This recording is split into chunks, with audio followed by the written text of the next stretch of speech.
The HOA built 12 commercial buildings on my land, but they made one mistake. They thought I was just some quiet, harmless old man. They bulldozed my fence, paved over my wife's memorial, and laughed when I showed them the deed with my name on it. Their lawyer called me a bitter old man clinging to the past, so I did what any bitter old man would do. I let them finish. I watched as they poured the concrete, painted the walls, and held their grand opening with champagne and cameras. What they didn't realize was that every nail, every brick, every inch they built was on my land. And that was the trap, because there's one thing arrogant people always forget. Paper doesn't lie. You're watching Tomato Tales, where real stories hit harder than fiction.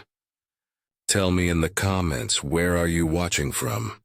I love seeing how far these stories travel. It all started on a Tuesday. The sound was wrong. Not the quiet hum of morning, not the wind brushing through the pines, but a deep grinding roar of metal and dirt. I was halfway through pouring my coffee when I heard the crunch again. I set the mug down, walked to the window, and there it was. A yellow backhoe tearing through my old split-rail fence. My fence, my property line. Each post cracked and splintered under its steel arm, the sound echoing like bones breaking. Behind it stood a man in a spotless white polo with Evergreen Homeowners Association stitched across the chest, clipboard in hand, sunglasses on. No shame in his posture, just confidence.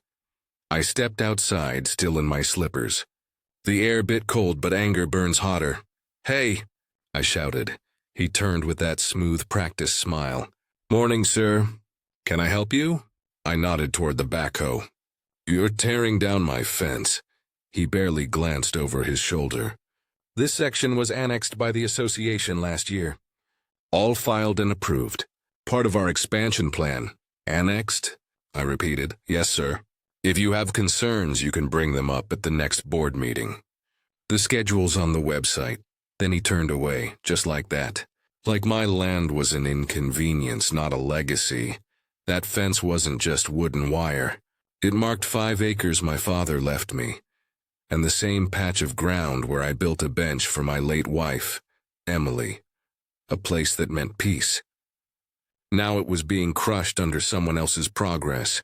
I didn't yell. I didn't threaten. I just turned back toward the house, jaw tight, eyes fixed on the deed hanging above my desk.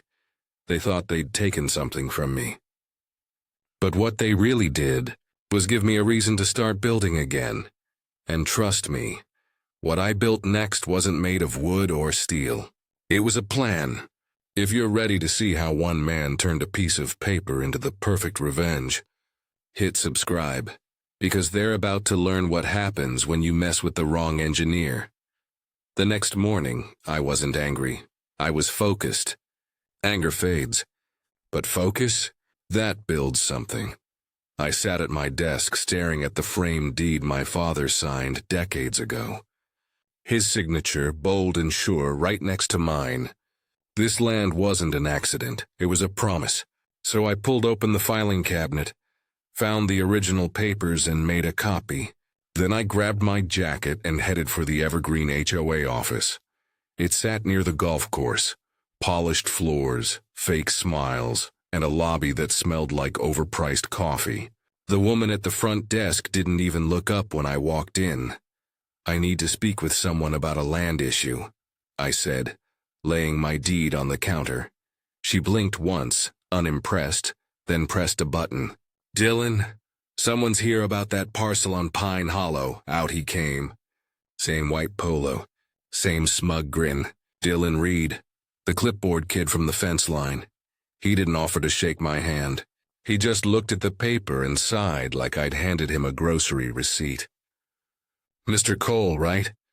We've already been over this. The board approved the redevelopment under the Community Eminent Domain Clause." I frowned. "Community Eminent Domain? That's not even a real thing." He smiled thinly. "Well, it's on record. You'll have to take it up at the next meeting. I'm sure they'll explain everything." He slid my paper back across the counter like it meant nothing. I could have argued. But arguing wouldn't change what I already saw. The confidence of a man who thought he'd already won.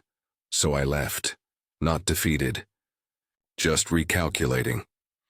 The next morning I drove to the county clerk's office, an old stone building that smelled like dust and patience. The clerk, an older woman with kind eyes, helped me pull every file related to my property. The official plat map, still listed under my name. No liens, no transfers, everything intact. But then I asked for the HOA's recent filings. That's when I saw it. A new plat, digitally generated, filed just 8 months ago, showing my 5 acres merged into their expansion zone. My land erased by a few clicks of a mouse, but something was off. The surveyor's signature looked too clean, the filing number out of sequence. A forgery, plain as day, at least to someone who used to design systems for a living. They hadn't annexed my land. They'd faked the documents to make it look like they had. And right there, in that quiet clerk's office, I stopped feeling powerless. Because now I had proof. And proof is how you start a war the right way.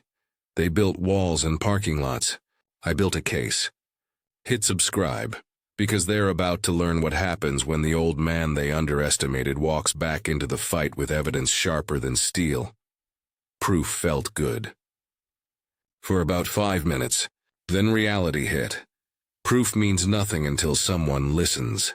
I booked an appointment with a property attorney in town. His name was Mark Ellison, mid-40s, clean suit, the kind of guy who'd seen more contracts than people.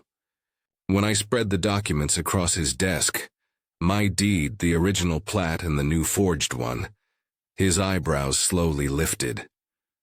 "You're right," he said, tracing the mismatched signature with his pen. "This looks fake. The file number doesn't even line up with the county's sequence." I nodded. "So what happens now? They get arrested?"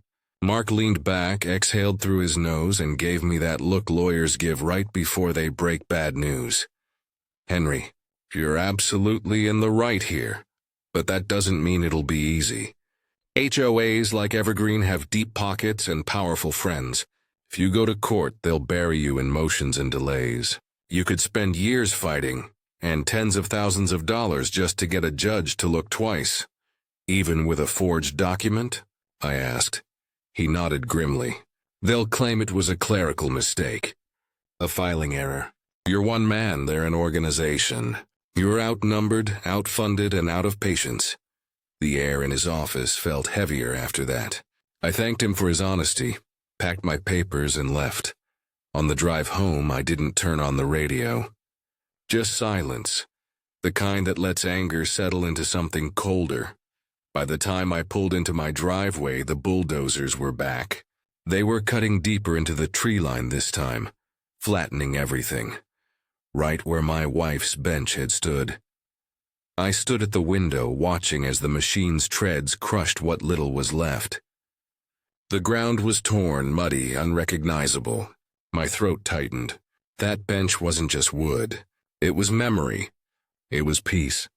And they'd ground it into dirt like it was nothing. That night, I didn't sleep. I sat in my office staring at the deed again, the weight of it pressing down like it had a heartbeat of its own. I wasn't just holding paper anymore. I was holding a weapon. They thought they could bury me under paperwork. But I'd spent a lifetime reading blueprints, and every blueprint has weak points. They were about to find out that when you steal from an engineer, you don't just face a lawsuit. You face a plan. They had lawyers. I had patience. Hit subscribe because Henry starts setting the trap.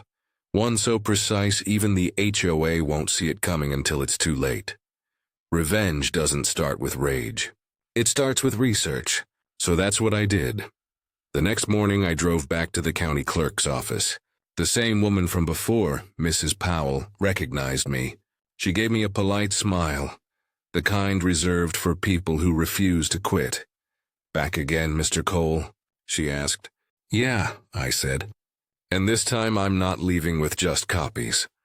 I spent the entire day digging, old property deeds, Boundary maps, digital plats, and official filings from the evergreen HOA. Page after page, line after line, it all told the same story. A forgery, buried under fancy language and arrogance. I bought certified copies of everything. The original 1968 plat showing my father's homestead, the HOA's fake one, and the county GIS data to back it up. But I knew I couldn't do this alone. I needed someone who could see the land, not just read it. That's when I called Eddie Lawson, an old Navy buddy. Back in the day, he was one of the best surveyors I ever worked with, the kind of man who trusted a compass more than a computer. When he answered the phone, his voice cracked with surprise. "Henry Cole." "I'll be damned. Been a while." "Too long," I said. "You still trust your maps?" He chuckled. "Always. Why?" "Because I've got a piece of land that someone says isn't mine anymore." There was a pause. Then that familiar gravel in his voice turned serious. "When do we start?"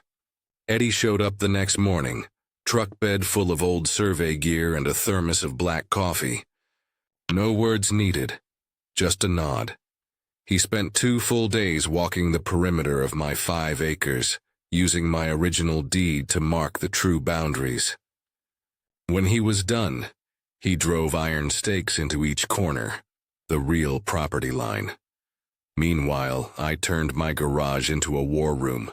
I pinned the county's official plat map on the wall, then layered Eddie's survey data and the HOA's forged plat over it using clear acetate sheets.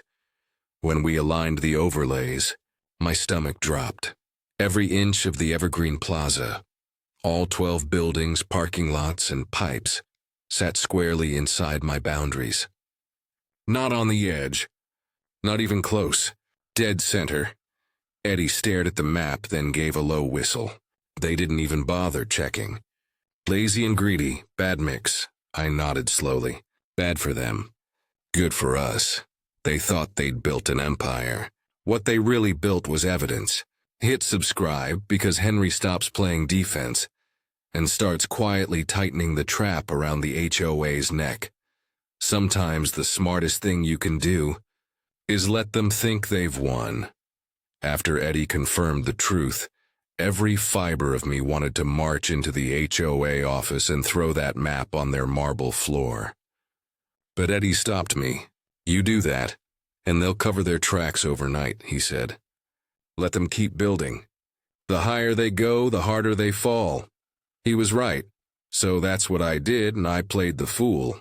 The next week I showed up at one of their community meetings. The conference room smelled like fresh paint and false promises. Rows of neatly dressed board members sat at the front table, faces smug under fluorescent lights. When my turn came to speak, I stood slowly, clutching my copy of the deed. "I just came to say," I began, pausing long enough to draw a few curious stares, "I won't be fighting you anymore." A few whispers rippled through the room. Dylan Reed, the young HOA rep who tore down my fence, was smirked from his seat. "I've looked over your filings," I continued, voice calm. "And while I don't agree with them, I realize there's not much one man can do against a whole board. You could almost feel their guard drop." Dylan leaned forward, pen tapping. "That's a wise decision, Mr. Cole. I'm sure we can find a way for you to coexist peacefully with the community." I smiled faintly. "Oh, I'm sure." Then I left. No threats. No yelling. Just an old man walking away. Or so they thought. Because while they were sipping wine at ribbon cuttings and posing for photos in front of their shiny new complex, I was busy compiling a file. Not just deeds and maps anymore. Emails, planning permits, tax documents, even water and zoning records. Every inconsistency. Every forged signature, every lie they'd stamped approved went into what I called the binder. Eddie helped me cross-reference every line. By the time we were done, the thing was thick enough to stop a bullet. We weren't just proving my land was stolen. We were proving who stole it, when, and how. But I wasn't ready to strike yet. Timing mattered. I wanted them confident, relaxed, bragging. Because arrogance leaves trails. So I waited, watched, listened, and as the weeks went by, the HOA grew louder, prouder, greedier, exactly how I needed them. They thought I'd walked away. But in truth, I was already inside their walls. Hit subscribe because the mask starts to crack, and Henry's quiet revenge begins to take its first public bite. When you want to break a wall, you don't swing an axe. You find the crack and tap it until the whole thing falls apart. That's exactly what I started doing. My first strike wasn't loud. It was a letter, a single certified envelope addressed to the county zoning board. Inside, copies of my original deed, the forged plat, and a quiet question. Can you confirm when and how this property was annexed into Evergreen's development zone? I sent it off and waited. A week later, I got a reply. One line stood out in bold. No record exists of official annexation or transfer for parcel 52-147B. That was it. No emotion. Just the kind of sentence that makes bureaucrats sweat and liars choke.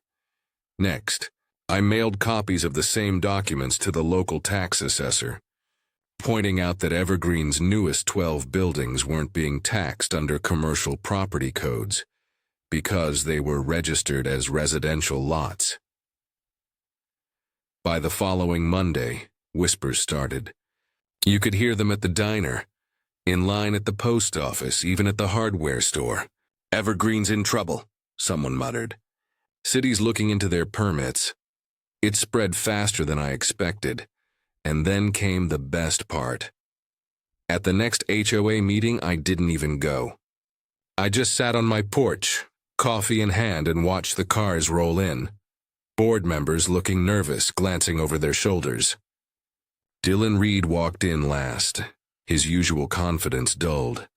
Eddie called me later that night, laughing so hard he could barely speak.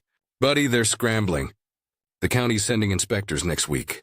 They're trying to find out who filed the complaint. I smiled to myself. Let them guess. The best revenge isn't rage, it's confusion. It's watching people who thought they owned everything suddenly question if they own anything. Still, I knew this was just the beginning. A few letters could shake them, sure, but it wouldn't end them. Not yet. To finish this right, I needed something more. Something public. So while they were losing sleep over zoning codes, I was drafting the next step. A formal complaint backed by maps, filings, and evidence strong enough to make headlines. And when that went out, Evergreen wouldn't just be nervous. They'd be exposed. They built their empire on forged lines. I was about to redraw every one of them in front of the world. You can fight power in silence for only so long before the world deserves to hear the truth. So I gave it to them, in the loudest way possible. A friend of Eddie's, Karen Blake, worked as a reporter for the Pine County Ledger, a local paper that lived for stories of greed and small-town corruption. When I called her, I didn't have to do much convincing. An HOA built commercial property on a man's private land using forged documents?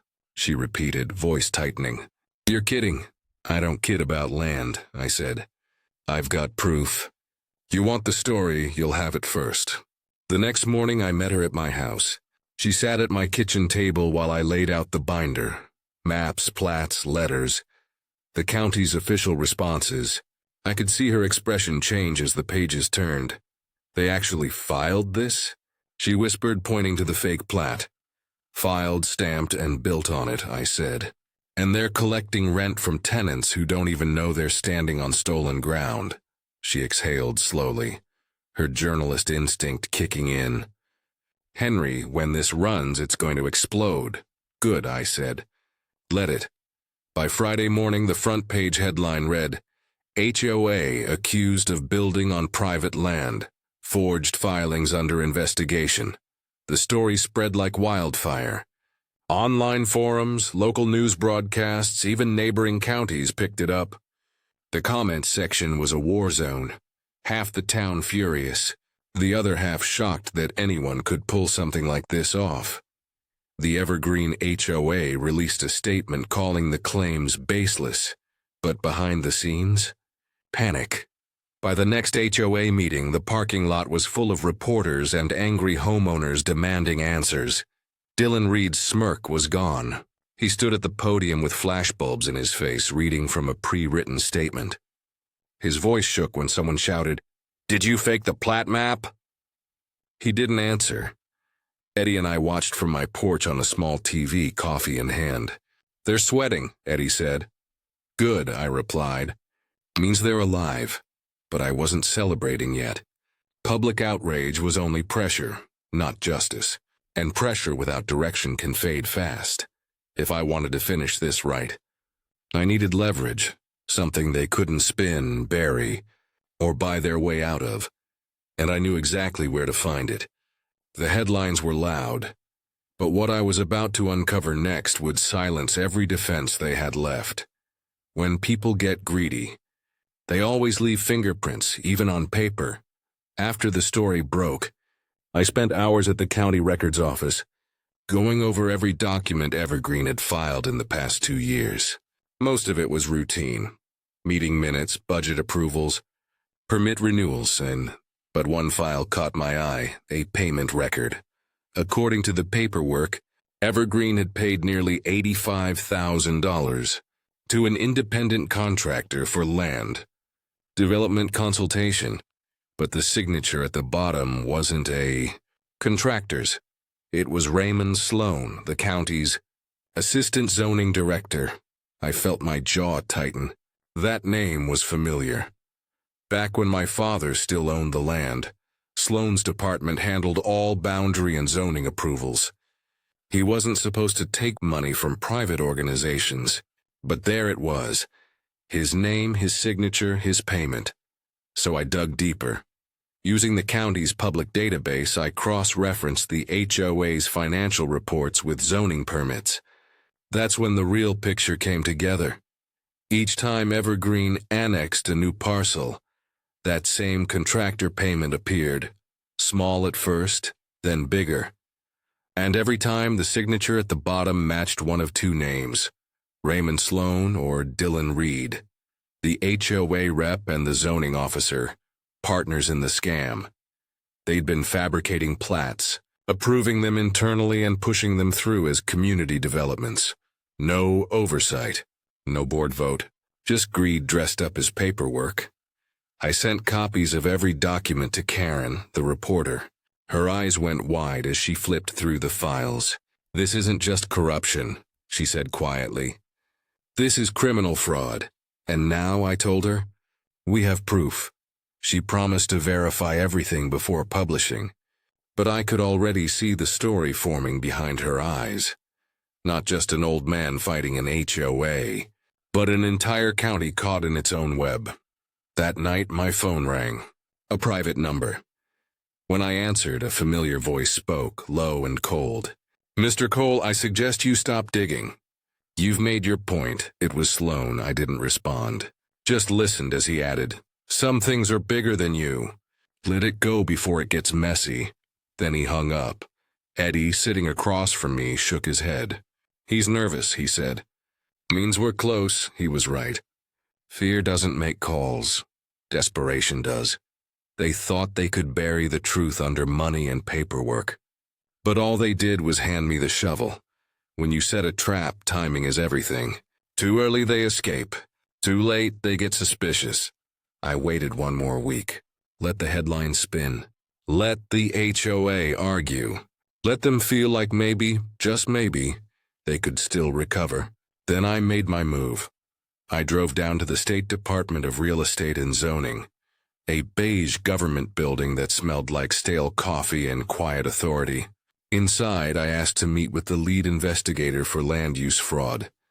His name was Detective Carter Mills. Sharp eyes, calm voice, the kind of man who could read guilt faster than a fingerprint. When I laid my binder on his desk, he didn't interrupt once. Just flipped through page after page, tapping his pen occasionally, muttering under his breath. After 20 minutes, he closed it and leaned back. "Mr. Cole," he said, If even half of this checks out, they're in serious trouble. You may have just uncovered one of the biggest fraud cases in the county's history. I'm not looking for fame, I said quietly. Just my land back, he nodded. You might get more than that. Over the next several days, I watched from a distance as state investigators swarmed Evergreen's headquarters. Laptops were seized, files boxed up, interviews scheduled. Dylan Reed was escorted out mid-meeting, his once white polo now drenched in sweat. The local news went wild. County zoning director under investigation for HOA bribery. Scheme. Evergreen faces class action lawsuit from homeowners. Every headline felt like a nail being driven into the coffin they'd built for themselves. Karen called me that evening. Henry, it's official. They're done. The state froze Evergreen's accounts and issued warrants for Reed and Sloan. They're calling it the biggest property fraud case this town's ever seen. For the first time in months, I smiled. A real one. Not because I'd won, but because justice finally caught up. The next morning, I walked out to what used to be my fence line. The land was quiet again. The machines gone. The buildings still stood, empty now, like monuments to greed. Eddie joined me, hands in his pockets. What happens now? I looked out across the open field, the rising sun cutting through the dust. Now, I said, we rebuild. But not just the fence. Something bigger, something that lasts. They tried to steal my land, but all they built was their own downfall. Justice doesn't always come with sirens and handcuffs. Sometimes it comes with silence, the kind that follows when the noise finally dies. 3 months after the investigation began, the Evergreen HOA was dissolved.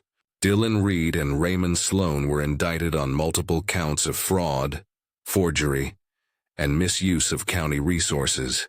The board resigned one by one, their smiles gone, their bank accounts frozen. And my land, officially restored, deed intact, boundaries verified, ownership reaffirmed. The first time I walked the property again, it didn't feel like victory. It felt like relief. The air smelled like earth instead of diesel. The silence was heavy but clean. No hammers, no engines, no lies. Eddie stood beside me, arms crossed, a grin tugging at his beard. Well, you did it, he said.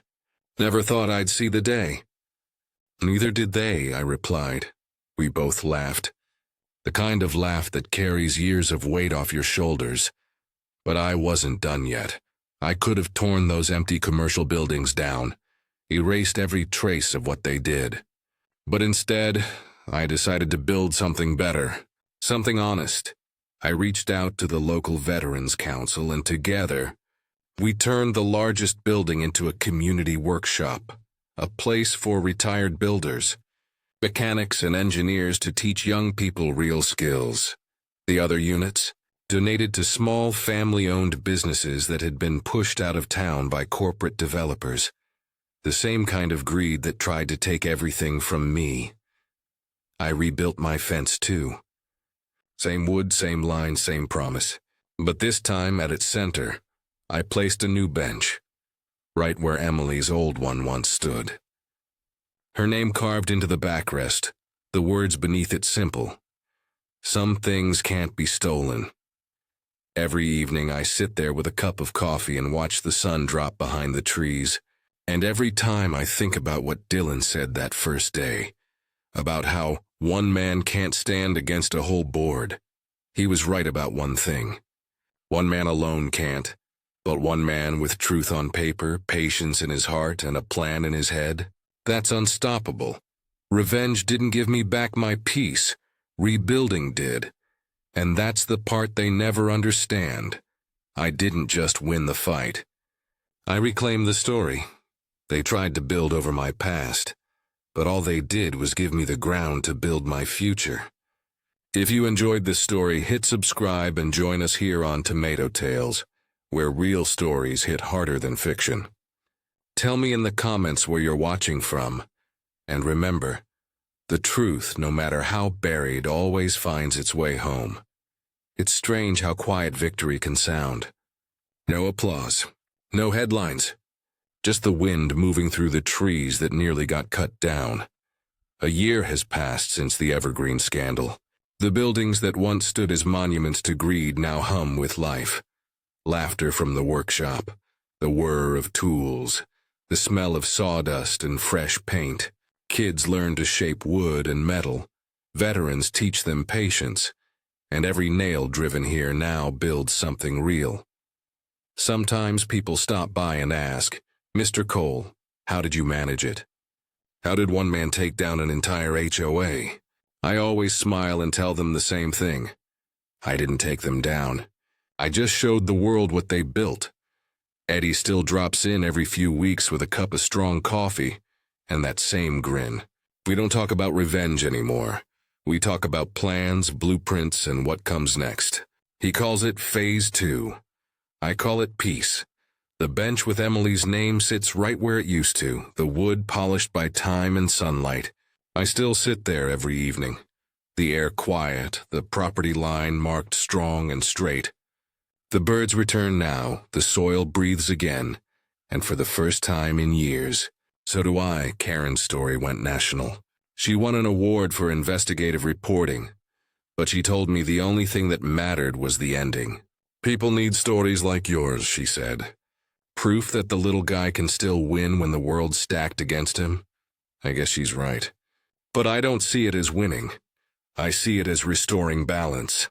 Some nights I look out across those 12 buildings, the ones they tried to steal, and I can't help but think, they wanted to erase my history, but they ended up building my legacy. That's the thing about land. You can pave over it. You can fake papers, you can even knock down fences, but you can't replace the roots. They always find their way back to the surface. They thought they could silence me with greed. Instead, they gave me a story that'll outlive every brick they laid. If this story hit home, hit subscribe to Tomato Tales, where real stories hit harder than fiction. Tell me in the comments where you're watching from. And remember, sometimes the quietest revenge is simply still standing.